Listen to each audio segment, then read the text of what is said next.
Hello दोस्तों, तो आज हम जा रहे हैं अपने कस्टमर योगेंद्र पाल जी के यहाँ नोएडा, जिन्होंने कि अपने घर पे 1 किलोवाट का सोलर सिस्टम फिट करवाया है और साथ ही साथ उन्होंने नेट मीटरिंग भी करवाई है। तो हम देखते हैं कि वो इस सोलर सिस्टम से कितने संतुष्ट हैं। चलिए योगेंद्र पाल जी के यहाँ।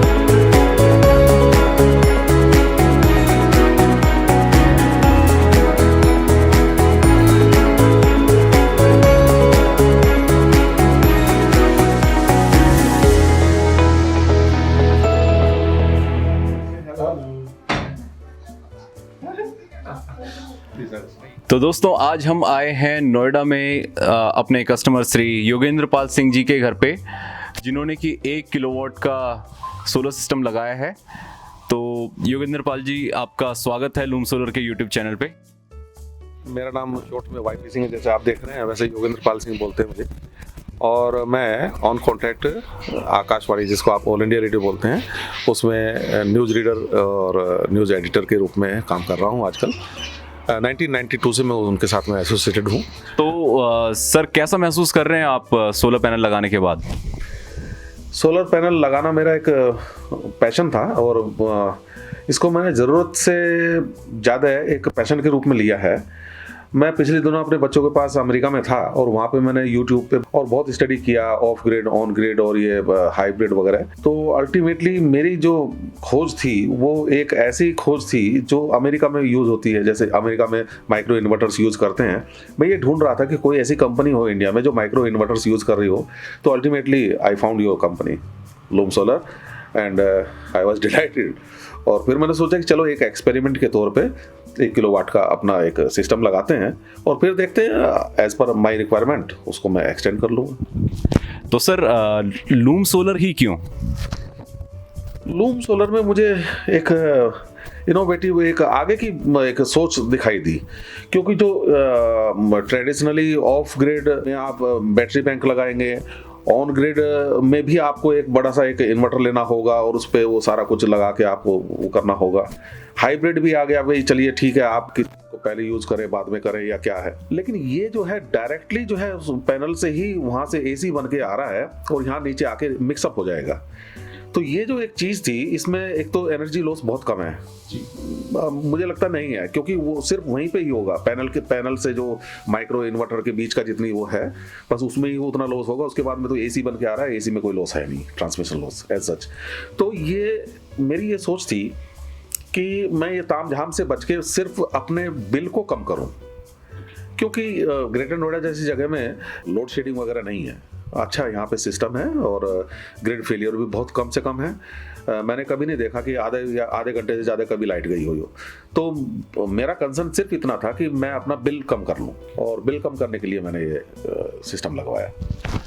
तो दोस्तों, आपको बता दें कि योगेंद्र पाल सिंह जी ने अपने घर पे लूम सोलर का एसी मॉड्यूल लगाया है। तो आपको ये इंस्टॉलेशन वगैरह में कोई दिक्कत तो महसूस नहीं हुई?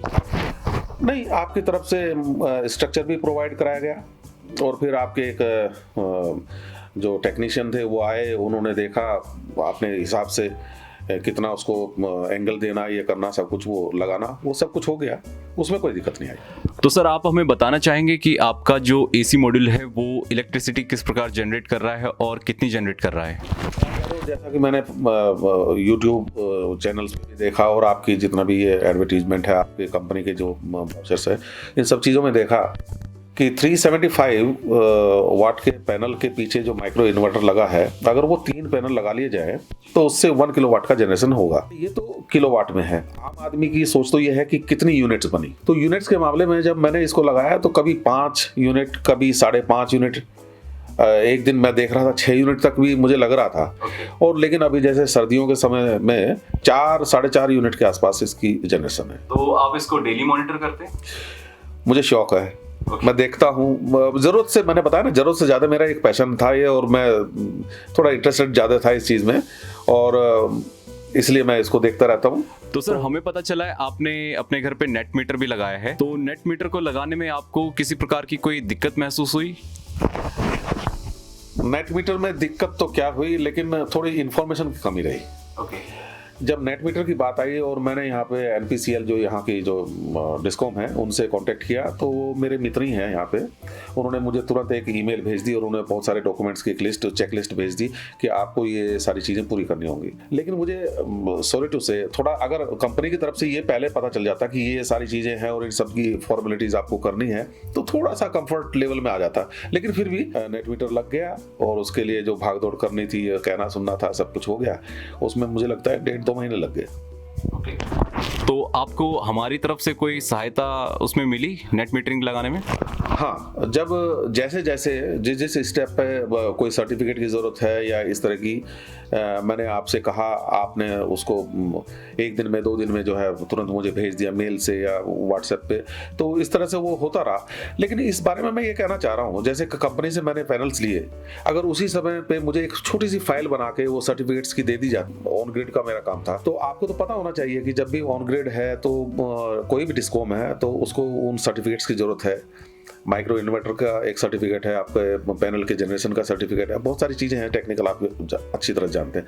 अगर ये शुरू में ही दे दी जाएं तो मुझे लगता है एज ए कस्टमर थोड़ा सा और कंफर्ट और थोड़ा सा इजी हो जाता है। तो सर, आप लूम सोलर का AC मॉड्यूल लगाने के बाद सेटिस्फेक्शन महसूस कर रहे हैं, और क्या आप अपने जानने वालों को या बाकी लोगों को सजेस्ट करेंगे इसके लिए?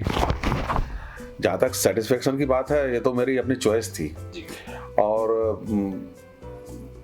मैं तो ये कहूँगा कि अब जमाना ही इसी का है जी। अब वो पुरानी बातें हो गई कि ऑफ ग्रिड और वो सब कुछ किया गया, अब तो ये डायरेक्ट आपके पैनल से आपको AC बन के आ रही है, आपको सिर्फ नीचे मिक्सअप करना। हाँ, थोड़ा नेट मीटरिंग में दिक्कतें आती हैं, उसमें भी अगर डिस्कॉम थोड़े से सपोर्टिव हो जाएं और कंपनी की तरफ से थोड़ा सा और सपोर्ट मिले, तो वो जो नेट मीटर लगाने से लोग डरते हैं या थोड़ा सा दिक्कतें आती हैं, वो भी दूर हो जाएंगी। मुझे तो लगता है 80% से ज़्यादा लोग जो है यही सिस्टम लगाना पसंद करेंगे, और मैं I highly recommend this one.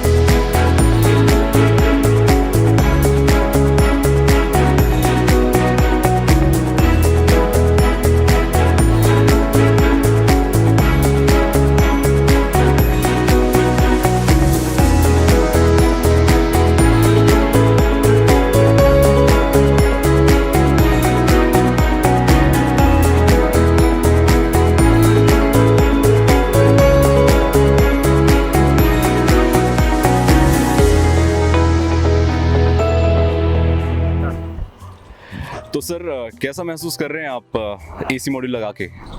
Top of the world top of the world. कारण है क्योंकि ये मेरी एक चॉइस थी, मेरा एक पैशन था, मैंने लगवाया। रिक्वायरमेंट से ज़्यादा मैंने आपको बताया ना कि एक मेरी सोच थी एक इनोवेटिव कि भाई इस तरह की चीज़ें जो है इंडिया में होनी चाहिए। बाहर US में मैंने देखी, हर एक उनके रूफटॉप जो है वो सब इन्हीं चीज़ों से वो हैं, तो क्यों नहीं हम जो है एनर्जी को खुद प्रोड्यूस कर सकते हैं, और क्यों डिपेंडेंट रहे हम ग्रिड पे। और अब तो ये ग्रिड सपोर्ट के लिए है और डायरेक्ट यहीं से AC बन के नीचे आप मिक्सअप हो रहा है, तो इससे बेटर और क्या हो सकता है। I am very happy. Solar is our future, and we should innovate in this field. Still, some innovation is required in this field, so that it is within the approach of every common man. क्योंकि थोड़ा सा costly हो जाता है, तो कई लोग जो थोड़ा सा कम अफोर्ड करने की उसमें होते हैं तो पीछे हट जाते हैं। अगर ये थोड़ा सा और इसमें कुछ किया जाए और थोड़ा सा इसके कॉस्ट थोड़ा सा और नीचे लाई जाए, तो मुझे लगता है हर कॉमन मैन इसको यूज़ करेगा। तो सर, आप इसकी देख रेख कैसे करते हैं? मतलब कभी साफ सफाई की जरूरत पड़ती है इसको? बिल्कुल, मुझे लगता है कि वीकली साफ कर लेना चाहिए, और हम करते रहते हैं, और आप देख भी रहे होंगे शायद इसको 7-8 दिन हो गए साफ किए हुए, अब फिर से 1-2 दिन में फिर से साफ कर लेंगे। और चूँकि साफ करने से क्या है ना कि फुल जनरेशन होगा, जितनी इसके ऊपर डस्ट आएगी उतना आएगा, उतना ही आप समझ सकते हैं, मैं भी समझता हूँ, हर कोई समझता है कि उतनी जनरेशन कम हो जाएगी, वो अपना ही लॉस है। नेट मीटर के लिए ये है कि यहाँ पे एक पुराना मीटर लगा हुआ था, उसकी जगह उन्होंने बदल के एक नेट मीटर लगा दिया, जिसमें एक्सपोर्ट इंपोर्ट वगैरह की जो है सारी रीडिंग्स आती है। साथ में उन्होंने एक जनरेशन मीटर लगाया है और एक MCB लगा दी है, और बाकी का जो डिस्ट्रीब्यूशन बॉक्स है वो, और ये एक MCB और ये ACDB, ये सब मैंने अपनी तरफ से लगाया। उनकी एक चेकलिस्ट में था ये सारी रिक्वायरमेंट, वो मैंने पहले लगवा दी थी।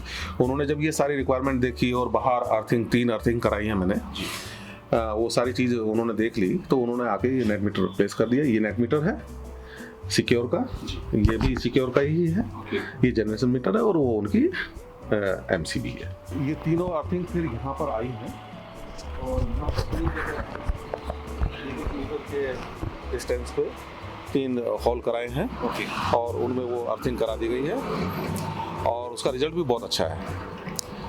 0.0504 तक तो तीनों अर्थिंग इंटैक्ट हैं। तो ये इनकी पहली रिक्वायरमेंट थी एक्चुअली कि अर्थिंग कराना बहुत ज़रूरी है। एक चेकलिस्ट है उसमें लिखा हुआ था, लेकिन वो जो एक्सपेंडिचर है जो दैट आई आपको भी हाँ मुझे बियर करना पड़ा। उसका पहले नहीं पता था तो मुझे लगा वो एक्स्ट्रा हो गया, लेकिन वो फिर ठीक है। अब आगे मैं अगर एक्सटेंड करता हूँ, इसको बढ़ाता हूँ तो ये सब चीज़ों की ज़रूरत नहीं पड़ेगी। ये सब चीज़ें वैसे ही रहेंगी, बस सिर्फ पैनल बढ़ेंगे। इंफ्रास्ट्रक्चर के लिए तो उन्होंने जो स्टैंड वगैरह दे दिए थे वो लगवा दिया, लेकिन ये बाकी सारी चीज़ें मुझे करनी पड़ी। इन सब चीज़ों को मिला के अर्थिंग और उसको मिला के मुझे 20-22 हज़ार रुपये का खर्चा आ गया। लेकिन फिर अब मैं ये समझता हूँ कि एक बार होना था, हो गया। अब आगे अगर मैं पैनल्स लगाऊंगा सिर्फ पैनल्स का खर्चा रहेगा। तो सर आपका बहुत बहुत धन्यवाद, आपने हमें टाइम दिया और लूम सोलर की तरफ से मैं आपका थैंक्स बोलना चाहूँगा। नहीं वो आपका भी बहुत बहुत धन्यवाद। और मैं तो चाह रहा था कि लूम सोलर से बात करूं, आप आए हैं, आपका बहुत बहुत स्वागत है और बहुत बहुत धन्यवाद कि आपने मेरे व्यूज़ लिए और इसका फीडबैक लिया ताकि दूसरे लोगों को भी ये काम आ सके। Thank you very much sir. तो दोस्तों ये थे हमारे कस्टमर योगेंद्र पाल सिंह जी, जिन्होंने कि अपने घर पे लूम सोलर का AC मॉडल लगाया है और उसकी जनरेशन के बारे में उन्होंने बताया। साथ ही साथ उन्होंने जो बहुत इम्पोर्टेंट जो इन्फॉर्मेशन हमको दी, उनका हम थैंक्स करते हैं। उम्मीद करते हैं कि आपको हमारा ये वीडियो पसंद आया होगा। मिलते हैं ऐसे ही रोचक वीडियो के साथ, तब तक के लिए थैंक यू।